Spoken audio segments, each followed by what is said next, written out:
Mark from the States, Mark from the States, it's Mark from the United States. Good morning, good afternoon, good evening. This is Mark from the States. How are we doing today? I'm doing fantastic. I hope you are as well. I got a big fake couch here. I would love for you to come hang out with me. Today we're going to learn, at least I am, more about someone called the Cheddar Man. Not sure if this has anything to do with the cheese. I don't know. I don't know really anything about this, but this video has come requested, and I'm happy to learn more about it. It's just some crazy. Before we start, I have to do this because I'll forget. I've got 2 links below. Paul does wonderful work, and I am so blessed that he's allowed us to learn and see new things from his videos. I have 2 links below, one to this video and one to his channel. So if you could, please, if you have 1 like or 1 subscription or 1 comment or 1 form of support, not on our channel, okay, go over to Paul's channel and do it. Use those links, go over there, support the original content creator. It is so important, okay? If you have a second one lying around, yeah, throw it our way, because that helps. I guess that helps in the, that's what I'm hearing. I hear it helps. But I'm just so grateful for our channel and all the MFTS family that nothing makes me more happy than hearing that one of you saw the video with us and went over and subscribed to their channel. That is the best news. Speaking of good news, working on an interview with Chris Green. Who's Chris Green? He's the history chap.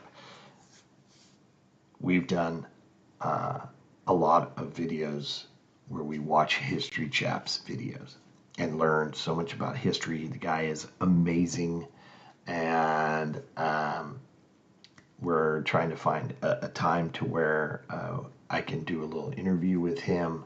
He is just amazing. So I put a post out. I don't know how easily that is seen by anybody, but I'm going to let you know right now. Send me your questions. What would you ask Chris about history? I imagine you can ask him about maybe his education or his early childhood, whatever. How he got into history, that sort of thing. Whatever is on your mind about a particular historical event, sure. I'm sure he'd be happy to answer that. Send me your questions, please. Either use the post that apparently is out there now to comment on that and ask your question there, or send me an email. It's markfromthestates@gmail. Pretty easy. I don't know if I'm allowed to say emails online, but whatever. It's in the description of every video. All right, just read through the description. You'll see the email. Send me an email with your question. I want to have a good group of questions. I'm going to ask my own as well, and we'll talk about other things. And yeah, I'm so looking forward to it. Chris is one of the first history channels that I started watching, and I love him. I absolutely love him. So please send me your questions. Okay, without further ado, let's jump out. Boom. All right, the title of the video is What They're Not Telling You About Cheddar Man. Well, nobody's really told me a whole lot about Cheddar Man, if anything at all, that I can remember. So this is all going to be new. At least I think so. And I'm not saying Cheddar Man has anything to do with cheddar cheese, but it's just kind of, maybe it's from the same area. That's what I'm guessing. And I think it's like a history of like an early man kind of a thing. Okay, enough of me rambling. Y'all ready to go? Y'all, okay, let's do it. The year is 1903, and well below me, the Cheddar Gorge Goff's Cave system, what would be described as the remains of the oldest near-complete human skeleton in Britain, were found. That would turn out... Yes, I have heard of this guy. Of course. Was he always known as Cheddar Man? I guess so. Oh, my memory is awful. To be 10,000 years old. That's almost past the last ice age. That's an amazing story in itself, but unfortunately that story was riddled with problems. It was all, of course, nonsense. Something is seriously wrong here. Even today, this story continues to cause ripples of controversy. A story that should nestle into the rich fabric of this island. A story that should really be helping us understand its people and its history. The near-complete human skeleton would become known as the Cheddar Man. Nothing more than a politically motivated stunt. I've long wanted to understand this controversy behind the story, but I've also wanted to understand this famous archaeological discovery and what it means for the environment, the landscape, the anthropology, the history at the time, everything that surrounds it. But I've also wanted to understand why it still remains an issue today. Welcome to the story of the Cheddar Man. Okay, this is going to get pretty deep here. It's not a long video, but it's really going to make you think. I do remember hearing about the Cheddar Man. I don't know why I can't question my brain and the lack of of such brain, but I have heard, I just forgot that's what they called him, the Cheddar Man, because Cheddar Gorge, that's also where they have the caves with the cheese, right? I know I'm getting off topic there, but this is going to be pretty interesting.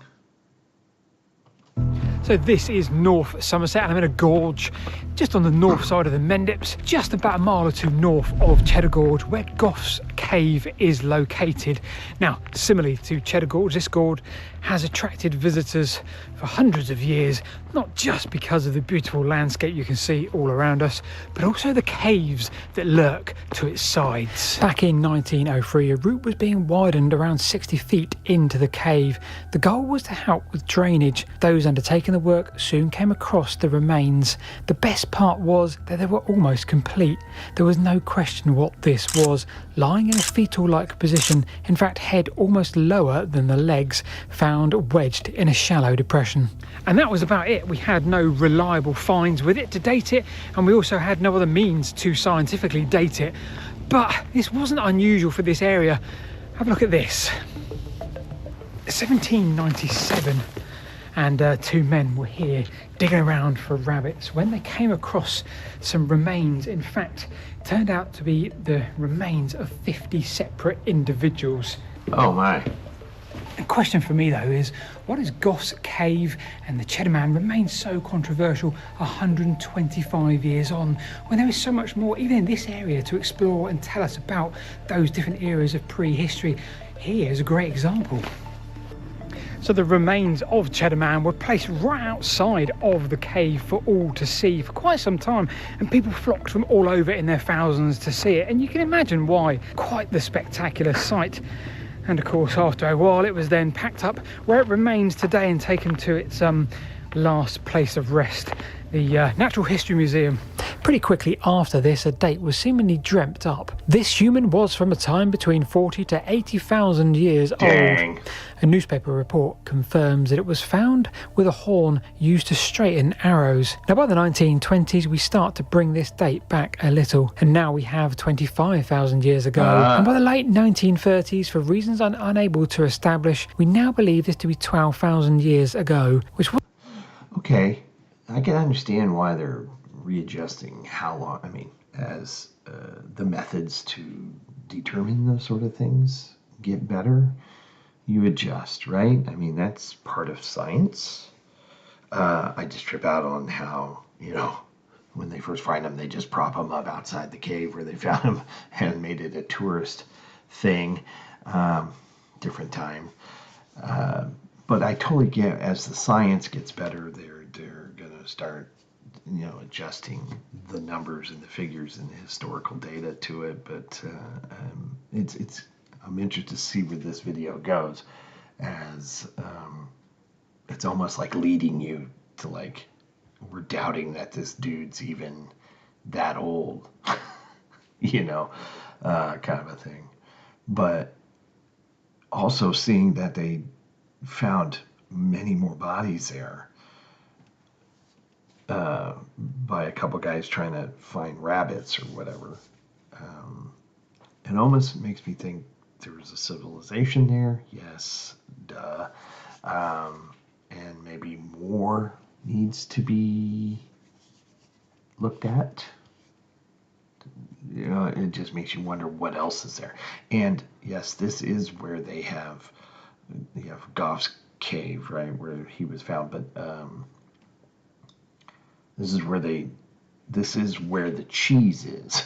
I know I keep going back to that because we did a video many years ago that talked about cheese and caves, and I thought it was Cheddar Gorge and all this business, but that'll be the last I talk about cheese, I promise. Wasn't that far off. Britain is The last cold. ice age came to an end around 11,500 years ago. The once ice-covered land of Britain is still connected to mainland Europe by the land bridge that was Doggerland. Studies suggest that, even whilst the ice age was still here in its last throes, human in a Homo sapien capacity had started to occupy this land again, having first done so around 40,000 years ago. Forestation like this would rapidly take over, but that environment and that landscape would prove very successful for the Mesolithic hunter-gatherer, which would thrive here for a very long time. At this early period in the Mesolithic era, interestingly, we have at least two separate distinct populations. We know this not least from the DNA from Kendrick Caves in Wales and how it compares to the DNA samples from Goff's Cave, but also the artefacts used to live. Cheddar Man himself would have fallen into a group descended from a movement of people from Iberia 18,000 years ago, broadly into northwestern Europe. Now the Kendrick's Cave, the Welsh population, well, they were descended from a much later movement, perhaps 2,000 or 3,000 years later. Quick side note, it may well be that the Goff's Cave Cheddar Man actually derived from a third mixed population that re-inhabited Britain soon after the Younger Dryas, the end of the last ice age. I'm not going to go into that right now. Clearly we still have a lot to learn about this very early Mesolithic period, but one thing we do know is that the hunter-gatherers found their way north to Britain, somehow perhaps in small pockets at a time, perhaps larger groups, but either way they stuck around. So I'm exploring the top of the gorge today as part of a walk and getting away from the hustle and bustle down in the valley with the cars and the people and the cavers and all sorts. Now for me, that was the end of this nice well-rounded story of the Cheddar Man. But turns out that controversy was just round the corner. In fact, more controversy than this story ever warranted. 1990s. Okay. So I'm in a absolute mountain of bracken here up to my eyeballs. I came this way because on the map it said Cairn or Longbarrow, and I had hoped to see it. I could have even stepped over it and not even noticed, such as the height of this vegetation. So 1996, in steps Brian Sykes. Human genetics professor at Oxford University and author of DNA USA. I remember reading a book from him pretty soon after, The Seven Daughters of Eve, and he theorises all about mitochondrial DNA, how it can be used to trace your ancestors. Fantastic, really good read at the time for me. And he theorised that there were 7 females that had been alive over different periods of time, each individually, and they're responsible for every single human being on the planet today. Lovely theory, great read. So he did this with Adrian Target, a history teacher just down the road, and found that he shared the same mitochondrial DNA haplogroup U5. Press and media went mad for the story. A major scientific breakthrough in the UK has delivered a shock. National and international, but by and large, they misunderstood the significance or insignificance of this. Haplogroup U5 is one of the oldest in Europe, strongly associated with the Mesolithic hunter-gatherers across the continent.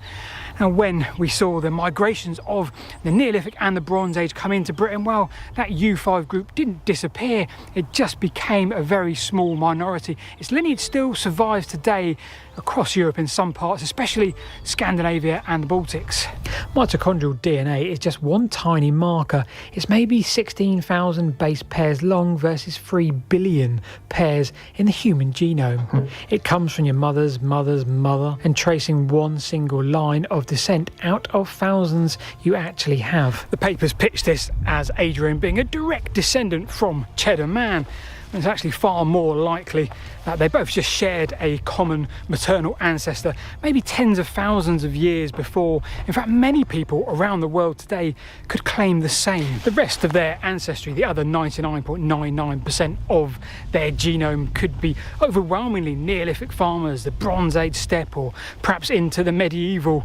That was, however, just the start of the controversy. Things were about to get a lot worse for poor old Cheddar Man. Okay, I'm not sure if a lot of you followed along there, but from what I'm kind of gathering is this chap put out this deal saying, you know, we're all descendants from 7 women, roughly. You know what he said. Not everybody's going to have, but there's also, like, when you break it down, really down, everybody's kind of connected somehow. I may have to just rewatch this a few times, or if one of you can put it in simple terms for me, please. But now it's, of course, in the 1990s, that was before Ancestry.com and 23andMe and all these DNA sites and companies that, you know, more people are putting their DNA on file. I'd be curious to see where this goes. Early Brits were not blue-eyed blondes, but instead had dark skin and dark curly hair. Fast forward to the 2010s and we continue to have a better understanding of DNA sequencing. 2018, Dr. Selina Brace. I work in a specialised ancient DNA laboratory at the NHM. Extracted some DNA from the Cheddar Man, an ancient DNA specialist and researcher. Now, the location of Cheddar Man's remains within that cave system did a really good job of preserving it sort of relative to the 10,000 year period that it had been there, and with some very careful techniques they managed to remove some DNA from, I believe, its skull and an inner ear bone, very dense material, good for preserving that kind of DNA. Wow. Now, I've written in my script, the results were very surprising. I'm not convinced they were. The process was part of a larger study at the time which looked at a number of individuals specifically designed to explore the transition between the Mesolithic hunter-gatherers and the Neolithic farmers. The first thing this highlighted was that the genetic signature of these two groups was very different. We kind of already knew that the Neolithic people brought across from Europe their farming practices, a very different group of people. But back to Cheddar Man himself, well, there's some really curious things that we learned about him from the sequencing results, not least he was lactose intolerant. He couldn't have digested any kind of milk, dairy sort of product, and that really does add up because of obviously the life he led, hunter-gatherer. The real controversy for some came when they were able to describe his physical features. This is what people looked like in Western Europe and Britain 10,000 years ago, not what we would have expected. It was predicted to have dark brown to black hair, blue or blue-green eyes, and dark to dark black skin pigmentation. By her own words, Dr. Selina Brace suggested that this did indeed cause the most issue, the skin colour. The media in fact ran with this pretty much rather than anything else. Human skin pigmentation is a deep dive in its own right. There are many genes and gene variants, a vast amount that affect it, and there's probably a lot that we don't yet know of and don't know how they affect it themselves. A system called HRS-Plex-S was used to help predict the features, the eye, the hair, the skin pigmentation. This is the same system that is used today in forensic work. This system finds various SNPs, SNPs, in the DNA signatures of the genome.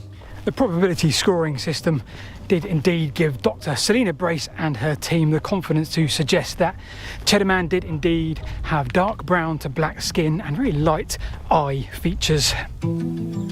Huh. The doctor... You know, it doesn't shock me.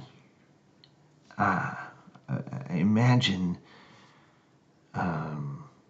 those early humans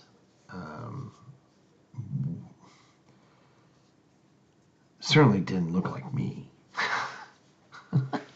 You know what I mean? It does not surprise me. You figure they've migrated to this area from more, southern climates, I guess. It doesn't surprise me, I guess is what I'm saying, which I've already said a couple times. And what also doesn't surprise me is that becomes the focal point of the media. It's like, not why or how, but just what it is. And that's, the headline. It's just ridiculous. But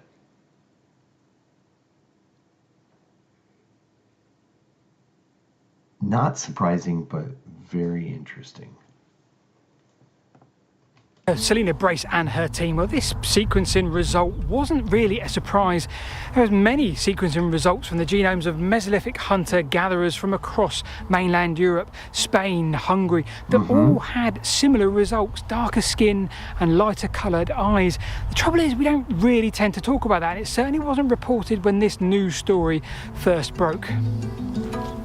We often see in the headlines and videos of all kinds of media sentences like Cheddar Man's haplogroup is, and we want to align ourselves with these ancestry markers. Mitochondrial DNA and Y-DNA grab all of the headlines that we see from this story, and therefore it's quite easy to see how people just assume that these are describing physical traits of that person. However, mitochondrial DNA and the Y-DNA, whilst powerful for genealogy and migration studies, they aren't great for explaining physical attributes. Think of mitochondrial and Y-DNA as tracing just one family surname. They tell us about ancestry lines, but they don't explain eye colour or skin tone. That comes from the SNPs in the rest of the genome. This 2018 study by the Natural History Museum and the UCL specifically tested SNPs from these pigmentation genes, and that's how they were led to the conclusion of the physical features. Nothing from his mitochondrial DNA U5 or his Y DNA I2A contributed to that. So here's the thing for me, the one thing that really is often missed: the uncertainty of the prediction of the Cheddar Man's pigmentation is based around his genetics simply don't exist anymore. One thing we can say for certain is his ancestry is very different from anyone alive today, and his pigmentation genetics are also very different from anyone alive today. Oh, wow. Cheddar Man had entered into a world of change, a land of change. He was a Mesolithic hunter-gatherer, and from the time he died, that way of life, the foraging, the fishing, the hunting, well, that would continue for another 4,000 years or so, until change once again would take place on a significant scale. Neolithic farmers from the continent bringing domesticated animals, wheat, barley, and a total different way of life. These farmers in turn were then followed by Bronze Age migrants from the steppe, who again carried with them new technologies and perhaps most of the genetic ancestry that shapes Northern Europe today. Okay, I want to go back here. I'm sorry. What is that? That is cool looking. Interesting with that. Is that snow on the ground there? Interesting. Huh. For me, it's really frustrating what Cheddar Man has become and almost represented over the last few years or so. I think he is just one tiny chapter of the tapestry of this history of this island. I think if we'd just said, well, genetically, he had a really small nose, well, we'd have just gone, okay, and moved on. Perhaps this 10,000-year-old skeleton matters to us so much because of the time we live in today. We're a very divided nation, and maybe we're clinging on to what we feel is a British identity. And I do understand why people would do that in the time that we live in today. We feel very threatened. But I think instead we should be using this Cheddar Man story as one of many that can help us understand the history of humans on this island. And instead we could be asking other questions. Do we only really find Mesolithic bones in caves because they are preserved well there? Or were these caves that were around us actually the long barrow in the barrows of a more modern society to come? And of course, what of the others around us?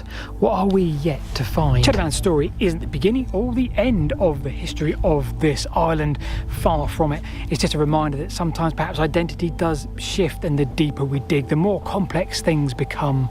Speaking of complex, if you'd like a very curious story from just across the valley there on a Bronze Age massacre, well then you need to click on this video just here.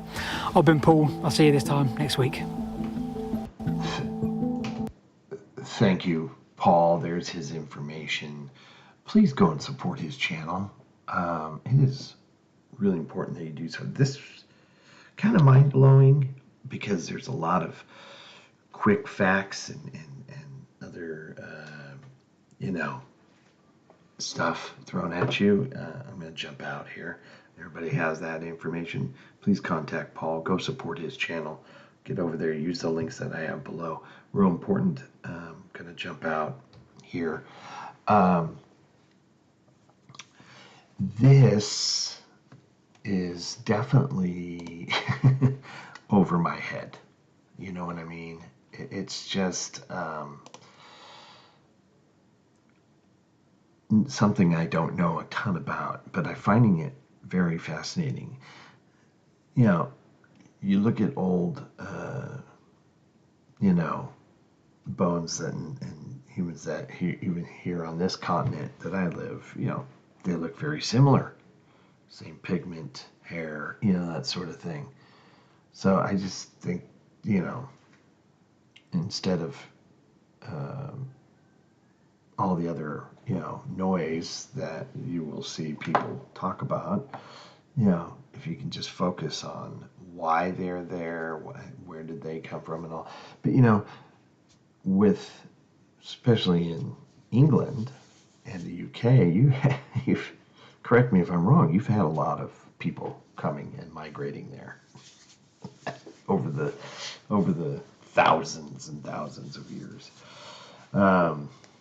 Yeah, it's fascinating though. But I gotta be honest with you, there's a lot of it is just hard for my dumb brain to kind of grasp on a one-time through. But it's interesting. It really is interesting. I've taken classes in college on this sort of thing. Not this in deal. It's kind of like a introductory kind of thing, and it dealt with migration patterns and stuff like that. This was many, many years ago, and I don't remember a lot of it because it wasn't like something I was wanting to learn about. It was like a course that I had to take kind of a thing. And so a lot of it's not sticking, but a lot of the names and stuff he's thrown out, I do remember. Oh man, that was hard to kind of really follow. But how many of you got a good grasp of that? If you do, please let me know. It's just interesting to see reactions to such things, and I am not surprised the way he is said to have looked. I mean, they have the science now. It wouldn't shock me if they were to keep updating how old it is, or he is, I guess you should say.